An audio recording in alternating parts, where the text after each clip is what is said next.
Muchachos, esta es una versión ampliada y mejorada de mi video sobre Life, Vida Inteligente, en el que exploraremos y analizaremos la biología especulativa detrás de Calvin, la forma de vida extraterrestre que sirve como principal antagonista de esta película. Analizaremos a este organismo desde un punto de vista fisiológico e histológico para determinar qué tan realista es y qué tan peligroso podría llegar a ser en nuestra escala de peligro. Pero antes, como es costumbre, pongámonos en contexto. Los eventos de esta película transcurren en un futuro próximo a bordo de la Estación Espacial Internacional, donde un grupo de científicos de múltiples países llevan meses esperando recibir muestras de suelo procedentes de Marte, muestras en las que se sospecha residen pruebas inequívocas de vida extraterrestre. Tras 8 meses de espera y con algunas dificultades, las muestras son finalmente recibidas en la estación, donde son procesadas y pasadas bajo el microscopio, revelando la presencia de una única forma de vida unicelular, inerte y con toda probabilidad muy antigua. Esta única célula, a pesar de ser marciana en origen, guarda una increíble similitud con las células encontradas en diversas formas de vida terrestres. Para empezar, posee un núcleo, lo que le haría una célula eucarionte tal como las que componen el cuerpo humano, pero además también tiene flagelos, una gruesa pared celular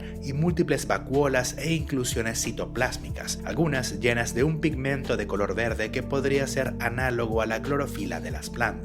A pesar de la emoción inicial, también se nos revela que esta célula marciana se encuentra en un estado de criptobiosis, está detenida metabólicamente o en un estado de animación suspendida, del que consigue salir al ser expuesta a temperaturas cálidas, a una atmósfera similar a la de la Tierra primigenia y a un poco de glucosa, un carbohidrato o un azúcar que le sirve como sustento energético. Calvin da señales definitivas de vida y a partir de este punto su única célula comienza a reproducirse a un ritmo exponencial, a medida que consume más y más glucosa, pasando de ser un organismo unicelular a uno colonial formado por células idénticas. Se nos dice explícitamente que todas ellas son capaces de llevar a cabo la totalidad de las funciones del cuerpo. Cada célula puede funcionar como tejido muscular, nervioso y sensorial al mismo tiempo, por lo que en principio sería un organismo extremadamente fuerte, inteligente y perceptivo, incluso para su reducido tamaño que rápidamente va en aumento. Sin embargo, tras un accidente un tanto sospechoso con la válvula de oxígeno de la caja de aislamiento, Calvin entra nuevamente en un estado de hibernación, o por lo menos eso parece. El accidente en realidad podría haber sido provocado por el exobiólogo de la expedición en un intento por acelerar el crecimiento de Calvin, que por su parte podría haber estado fingiendo su hibernación. Cuando finalmente intentan reanimar al extraterrestre usando choques eléctricos, Calvin despierta o deja de fingir y escapa, no sin antes destrozarle la mano al exobiólogo de la expedición. A partir de esta escena queda claro que Calvin no solo es muy adaptable, fuerte e inteligente, bastante por encima de lo que se podría esperar para su tamaño, sino que además es hostil y puede alimentarse de otras formas de vida. La primera víctima es un ratón que había sido ubicado adyacente al recinto de Calvin para detectar la presencia de patógenos infecciosos, y este es consumido en apenas segundos al ser completamente rodeado y engullido por la masa celular de Calvin. Ahora, desde un punto de vista anatómico, esta criatura pasa por varias etapas de una forma similar a como ocurre con prácticamente todas las formas de vida multicelulares en la Tierra. Pasa de un estado unicelular inicial, digamos un cigoto, a formar una masa informe de células que después es capaz de organizarse en una estructura definida. Y por lo menos durante las etapas iniciales de su desarrollo, Calvin también puede alterar radicalmente su anatomía de forma transitoria, por lo menos cuando se alimenta o cuando intenta adherirse a superficies lisas como un vidrio. A medida que Calvin crece, su cuerpo adopta primero una simetría radial, tal como ocurre con las estrellas de mar, por ejemplo, para luego adoptar una simetría bilateral, y conforme continúa con su desarrollo y se alimenta de nuevas víctimas, procede a desarrollar otros órganos definidos como tentáculos e incluso lo que parece ser una mandíbula y órganos sensoriales. Ahora, lo más llamativo de Calvin probablemente no sea su anatomía, sino sus capacidades, que como ya mencionamos se deben a que las células de este organismo, en contraste con las de los animales, pueden llevar a cabo todas las funciones necesarias para su cuerpo de forma independiente. Todas ellas son músculo, nervios y ojos al mismo tiempo, y por extensión también podemos suponer que todas ellas pueden absorber nutrientes, digerirlos, eliminar y detoxificar desechos, almacenar compuestos como oxígeno o agua, e incluso comportarse como células madre para reparar los daños. años, todo lo cual podría explicar cómo Calvin puede sobrevivir al entorno hostil del espacio durante un tiempo prolongado, a la anoxia, al fuego, a descargas eléctricas e incluso a la aplicación directa de plasma, e incluso comerse a quemarropa los gases de un propulsor. En un principio este parece un diseño excelente. Si todas las células de tu cuerpo pueden hacer todas las tareas, no tendrías necesidad de ninguna clase de órganos, y sin órganos vitales serías extremadamente resistente a las heridas. También podrías ahorrarte una buena cantidad de espacio y energía si ya no necesitas hígado, intestinos, riñones, pulmones, vaso, páncreas, corazón y sobre todo cerebro, un órgano notable por quemar calorías y por ser extremadamente frágil.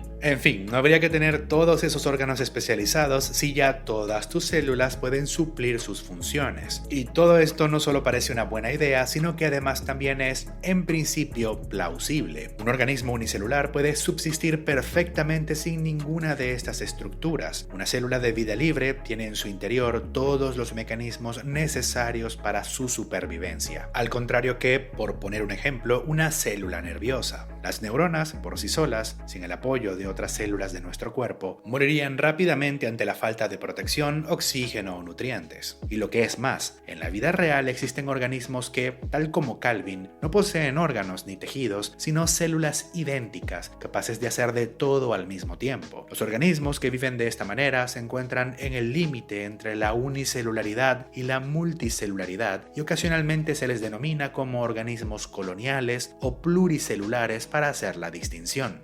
Se trata de formas de vida que son capaces de vivir libremente o de congregarse según la situación lo requiera, protegiéndose los unos a los otros mediante la secreción de sustancias venenosas o a través de la formación de matrices proteicas que son capaces de protegerlos de agresiones físicas y químicas. Así que lo que se nos dice de la naturaleza histológica de Calvin no es algo precisamente imposible. El problema con esta idea de un organismo cuyas células pueden hacer de todo al mismo tiempo es que esta forma de vida tendría que renunciar a una de las capacidades más útiles y poderosas de la biología, la especialización celular. Quizás hayan escuchado el dicho aprendiz en todo, maestro en nada. Esto es algo que aplica también a nivel celular. Una célula capaz de hacer de todo al mismo tiempo inevitablemente será peor en tareas específicas cuando se la compare con una célula especializada. Por ejemplo, una célula muscular usa prácticamente todo el espacio que tiene disponible para acumular proteínas contráctiles. Por esta razón no puede ni digerir nutrientes, ni detoxificar compuestos, ni sintetizar toda clase de sustancias al mismo nivel que por ejemplo una célula del hígado. Pero lo que sí puede hacer muy bien es contraerse con la mayor fuerza posible porque para esto se ha adaptado y especializado. Una célula que puede hacer de todo no se podría comparar en esta tarea porque debe sacrificar espacio en su interior y energía para hacer cosas distintas a la contracción que hacen los músculos. Así que las células de Calvin, a pesar de ser mucho más adaptables y resistentes, serían también mucho más débiles a nivel individual en lo que se refiere a la fuerza de contracción. Ahora, esto podría compensarse. Puede que las células individuales de Calvin no sean tan fuertes como las células musculares humanas, pero en su caso, absolutamente todas ellas son capaces de contraerse, mientras que en nosotros esto no es así. Calvin podría intercambiar una menor fuerza de contracción a nivel celular a cambio de más células con la capacidad para contraerse, lo que podría explicar la fuerza que esta criatura puede ejercer sobre sus víctimas. El problema es que hay otros sistemas cuyas funciones no pueden distribuirse de esta manera. En ciertos casos se necesita sí o sí de estructuras especializadas, y un caso que sería muy importante para una forma de vida como Calvin sería el sistema nervioso. Nuestras neuronas están especialmente adaptadas para conducir potenciales eléctricos a altas velocidades y con mucha frecuencia. Para esto poseen grandes cantidades de canales iónicos encargados de mover cargas eléctricas, y además las neuronas de conducción más rápida de todas, tal como un cable, poseen un recubrimiento aislante, las vainas de mielina, que a su vez están formadas por otras células especializadas, las células de Schwann y los oligodendrocitos, que se encargan de aislar el flujo eléctrico neuronal para hacerlo más rápido y eficiente. Se trata de células dedicadas a potenciar el funcionamiento de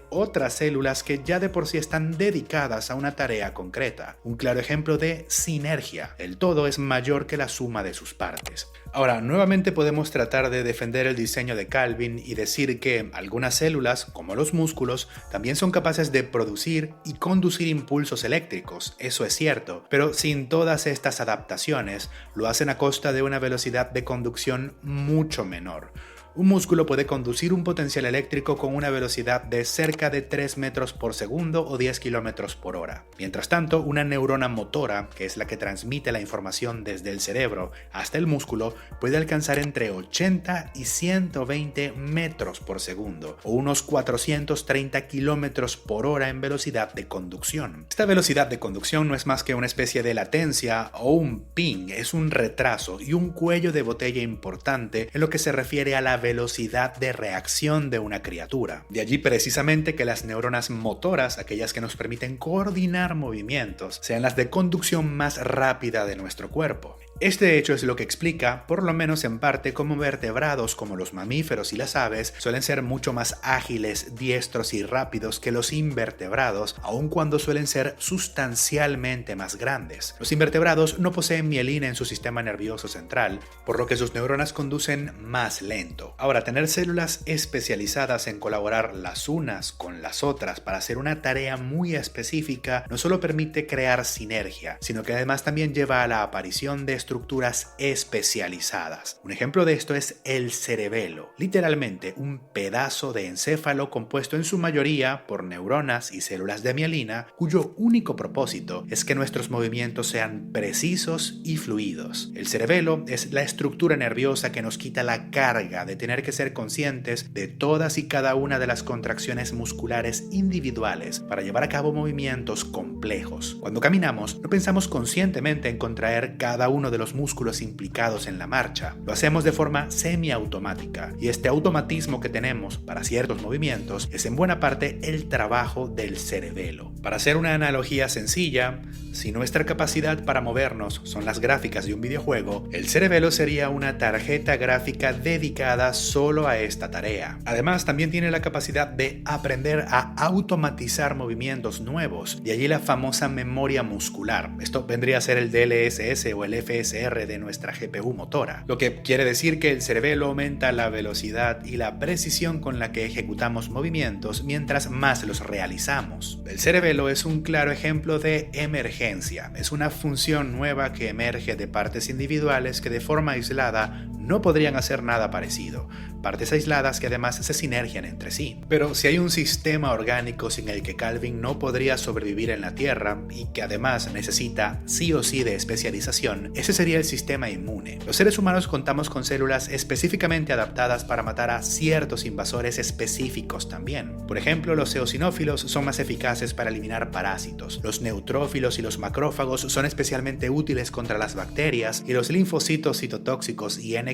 sobresalen a la hora de acabar con virus y distintas formas de cáncer. Esta es precisamente la clase de tareas que no es factible distribuir. 100.000 eosinófilos jamás podrían hacer el trabajo de un único linfocito, y hay enfermedades como el SIDA que demuestran claramente esto. El virus del VIH que produce el síndrome de inmunodeficiencia adquirida mata a un único tipo específico de célula inmunitaria, los linfocitos TCD4, que se encargan de un trabajo muy concreto: coordinar al resto de las células defensivas. El fallo solo en estas células basta para matarnos, y esta paradójicamente es la desventaja de los organismos multicelulares complejos. Como nuestras células se han adaptado a hacer trabajos tan específicos, dependen de otras para suplir las funciones que han sacrificado en este proceso de especialización. Y por tanto, si un sistema falla, o incluso si un único tipo de células falla, las demás comienzan a sufrir.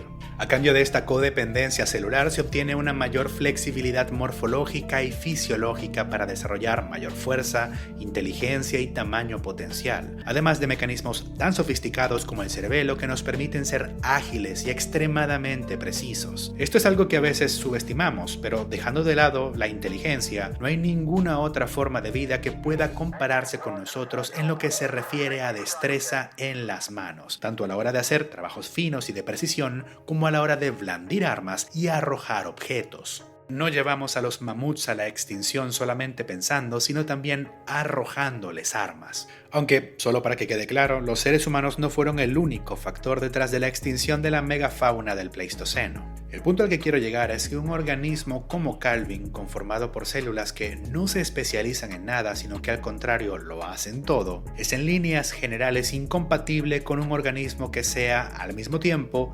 relativamente grande y complejo. Mucho menos sería rápido, fuerte e inteligente. Todas esas características las podemos ver en animales precisamente porque han desarrollado tejidos especializados para tenerlas. Lo más similar a Calvin en la vida real sería una enorme colonia de moho. Ahora, aún así podríamos defender esta idea. Podríamos argumentar que lo que se nos dice de las células de Calvin se refiere solo al inicio de su vida y que después de cierto punto desarrolla tejidos especializados como cualquier otro animal complejo. Y de hecho, incluso en varias escenas se puede ver lo que sería un sistema circulatorio, por lo que es una explicación plausible. Sin embargo, esto también significaría a fines prácticos que Calvin sería, en realidad, poco más que un calamar espacial con problemas de actitud. Realmente no habría ninguna razón de peso para que tenga que ser particularmente fuerte, inteligente o peligroso. Quizás, al ser una forma de vida extraterrestre, podría tener alguna característica única que le hace más fuerte o inteligente, pero esta característica única no tendría nada que ver con lo que nos explican en la película. Y además, si tenemos en cuenta que la estructura celular de Calvin es prácticamente la misma que las células eucariontes que componen a cualquier animal, y que además es una forma de vida en base a carbono capaz de alimentarse sin problemas de proteínas y compuestos provenientes del cuerpo humano, no hay razones para pensar que su biología no va a seguir también las mismas reglas que la biología terrestre. Por todo lo dicho anteriormente, creo que el nivel de amenaza de Calvin sería más bien bajo si lo trasladamos al mundo real. Ciertamente pudo con 6 personas atrofiadas por la falta de gravedad, aisladas y en gran medida desarmadas dentro de la Estación Espacial Internacional, pero en la Tierra creo que lo tendría mucho más difícil, especialmente por la gravedad y porque al no tener ni huesos ni exoesqueleto, le costaría bastante sustentar su peso en tierra firme. Solo hay que ver lo que le pasa a un pulpo cuando lo sacamos del agua. Además, si es cierto que Calvin evolucionó en Marte, hay que tener en cuenta que la gravedad del planeta rojo es menor que la gravedad de la Tierra. E incluso si queremos conceder que Calvin seguiría siendo un peligro en tierra firme por la razón que sea, la verdad es que creo que en todo caso sería pasto de los hongos, las bacterias y quién sabe qué clase de parásitos, sin un sistema inmune competente al carecer en teoría de especialización celular. Si las poblaciones humanas nativas de América, que poseían un sistema inmune plenamente funcional, igual fueron arrasadas por los patógenos que llegaron de Europa, no me quiero imaginar lo que le pasaría a Calvin en los océanos de la Tierra al venir literalmente de otro planeta. Podríamos decir que lo contrario también es cierto, pero como Calvin inició su vida como una única célula, podemos estar bastante seguros de que no porta ni virus, ni bacterias, ni mucho menos parásitos en su interior.